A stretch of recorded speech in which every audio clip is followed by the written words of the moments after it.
Top tier talk. Really excited about the series that I'm starting. Listen, effective listening is like the foundation of strong relationships, not just inside of the home, also in the workplace, but really with those people that we love the most. And I'm excited. We're going to begin a series tonight called Top Tier Talk Family Edition.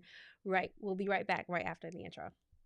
You are excellence. Your mind is of excellence. Your visions are of excellence. Your unique superpower is nothing short of excellence. You amplify a voice of excellence.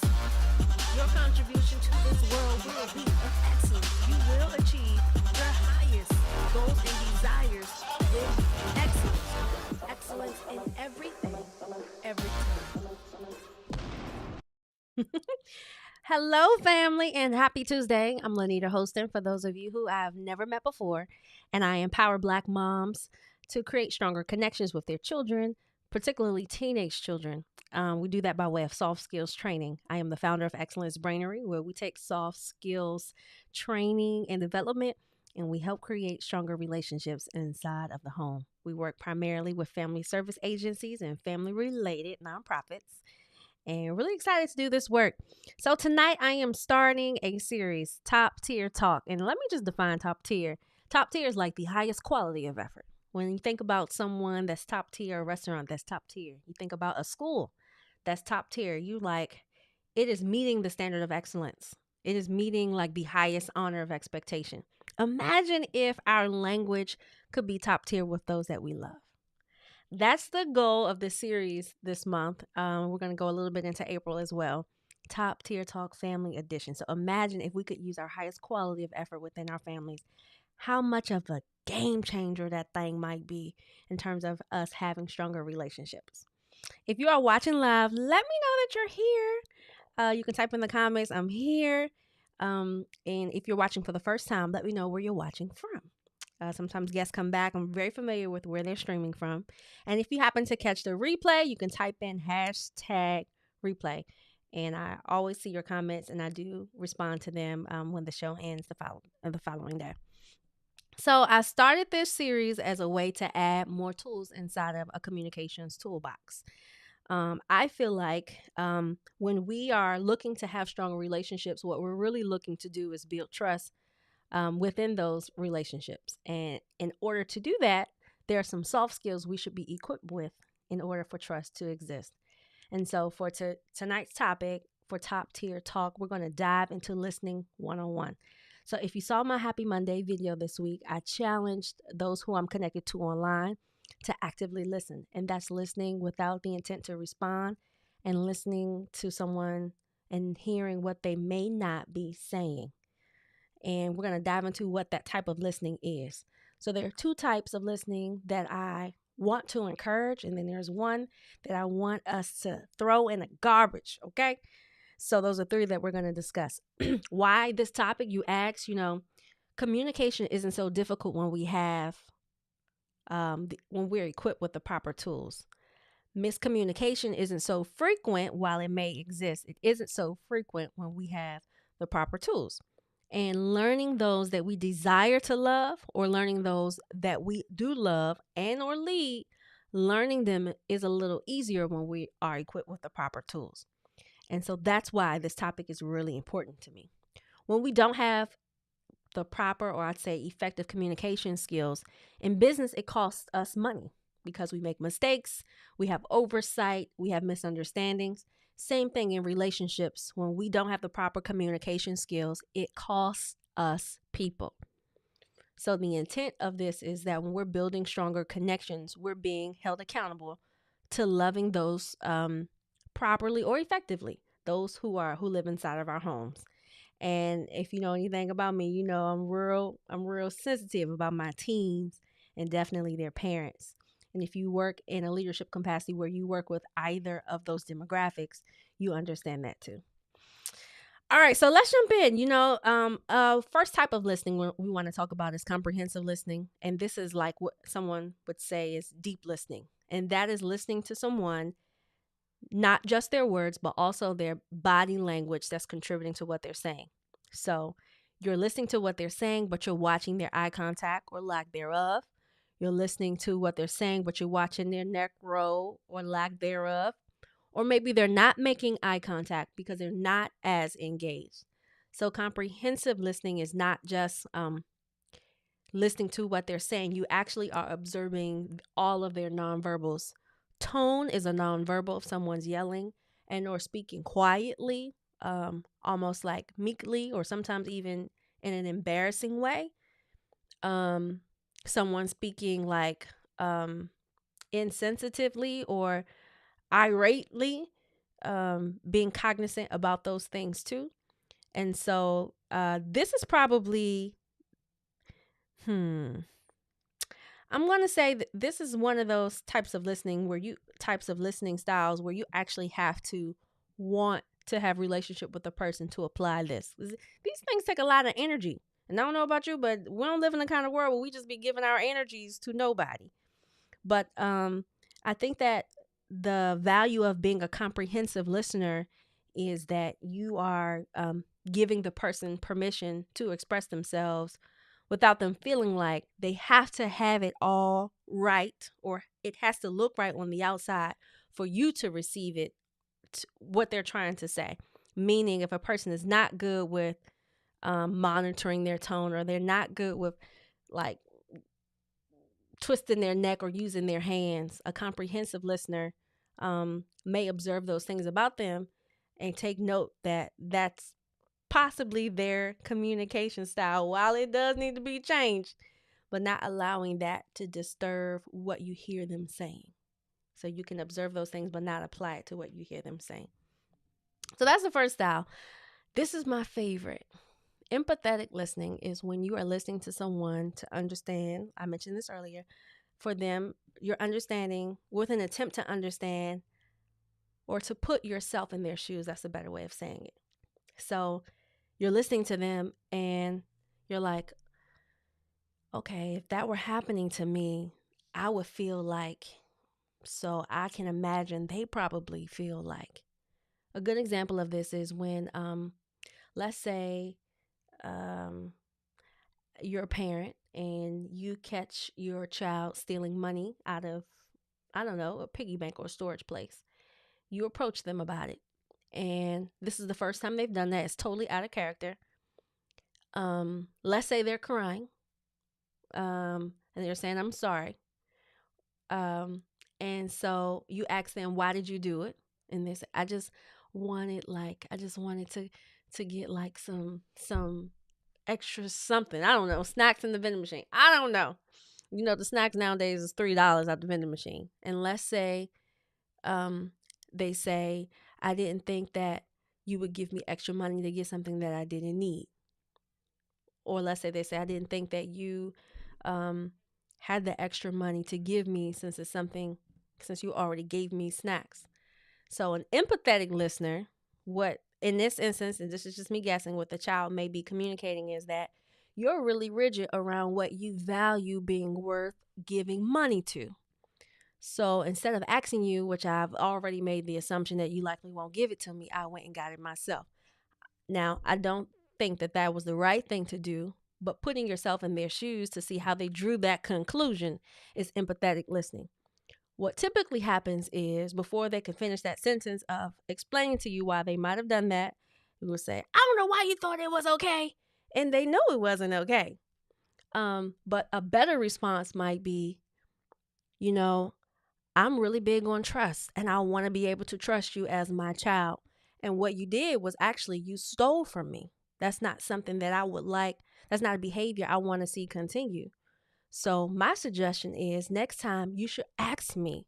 Ask me so I can make the decision about what I think is worth giving you money or not. So when you're an empathetic listener, you can apply what you feel like the person may not be saying to the response. Now, sometimes people aren't saying it because they don't know how to.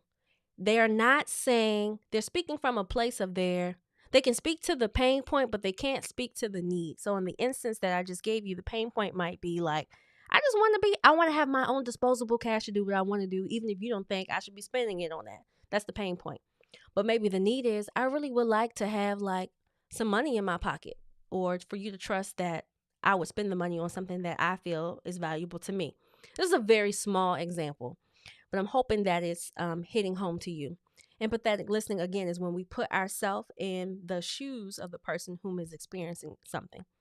An example of this in the workplace is, let's say your boss is giving an announcement about layoffs in a department that neighbors yours, and you are listening to the boss. And if you've ever been in charge of something, you can probably empathize what it's like to give hard news. So you can put yourself in the shoes of the boss who's giving the hard news. So that's an example of empathetic listening when you're in the workplace. When we can apply this type of listening skill, it's not giving people a pass, because sometimes I think people feel like, no, I'm not trying to, because they were wrong. It has nothing to do with who's right or who's wrong. That's not the focus. Remember, the intent of listening is to listen to understand how a person may feel, or listen to understand the meaning behind what's being communicated.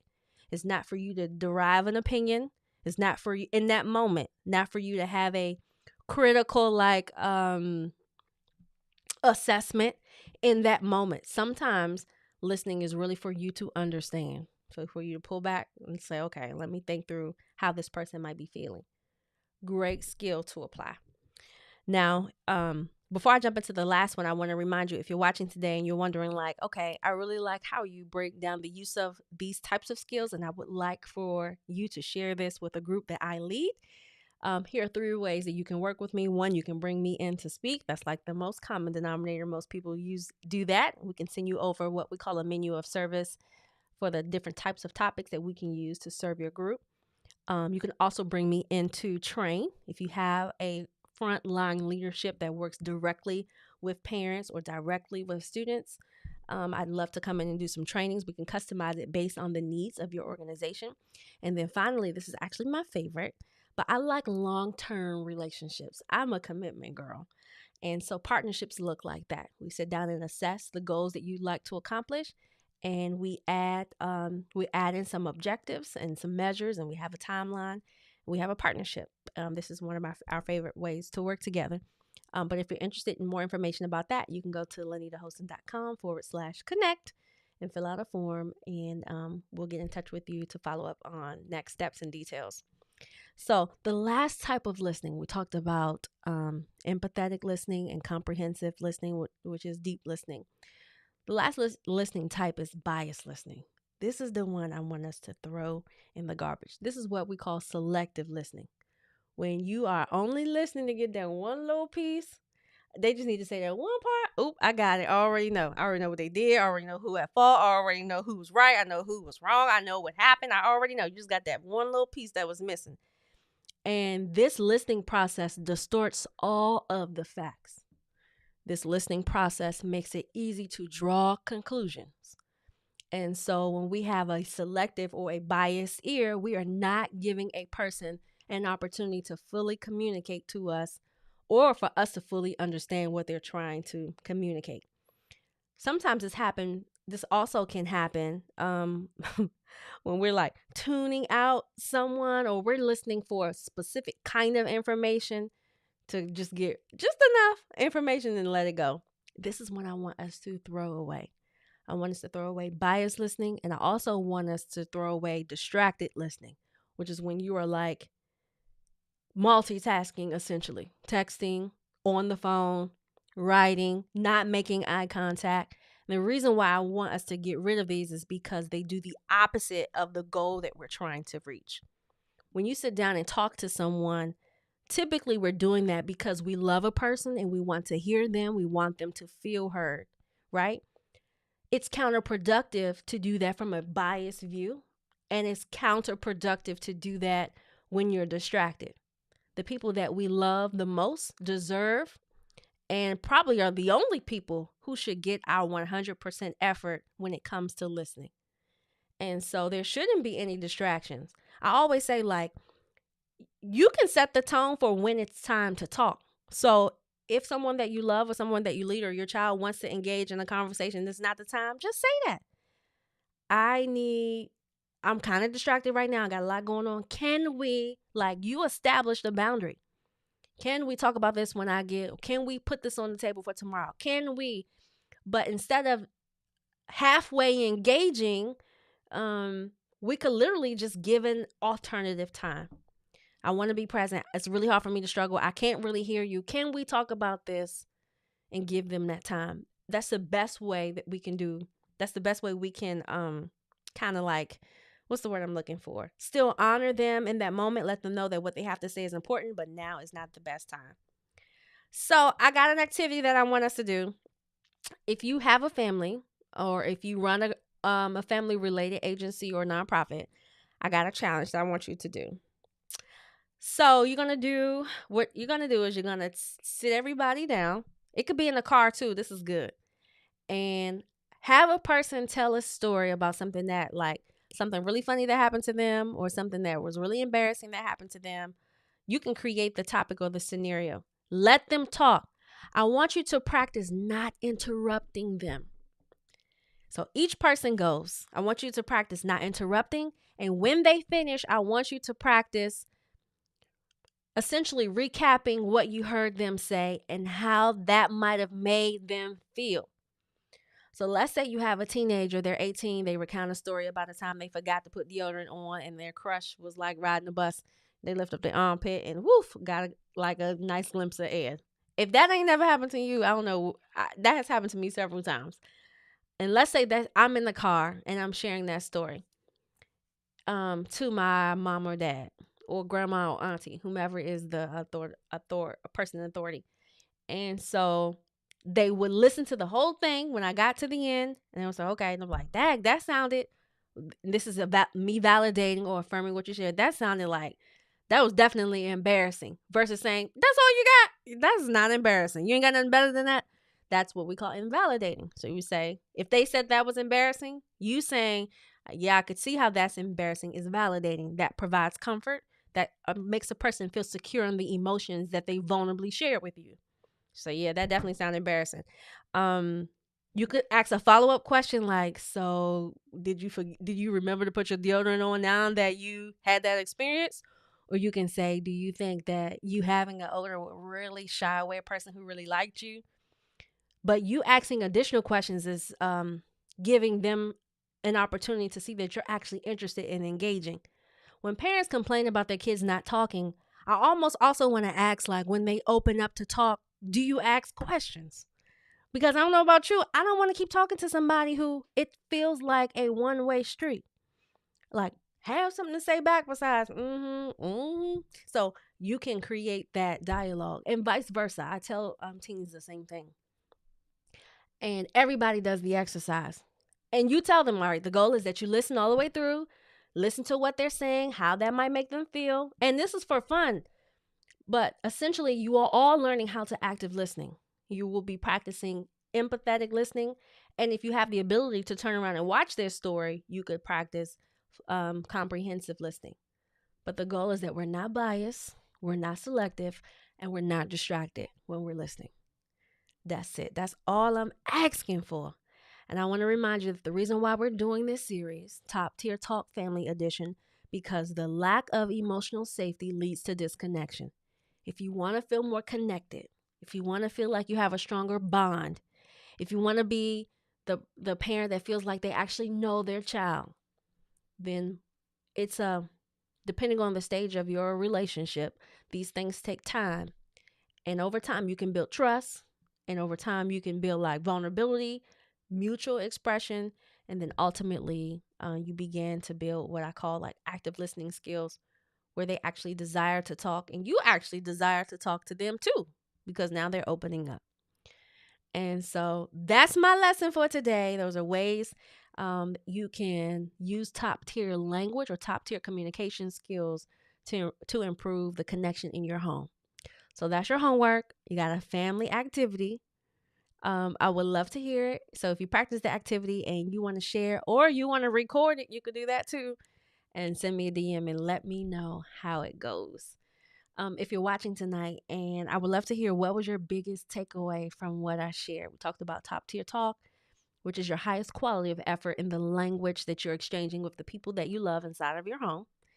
And we broke down the types of listening today.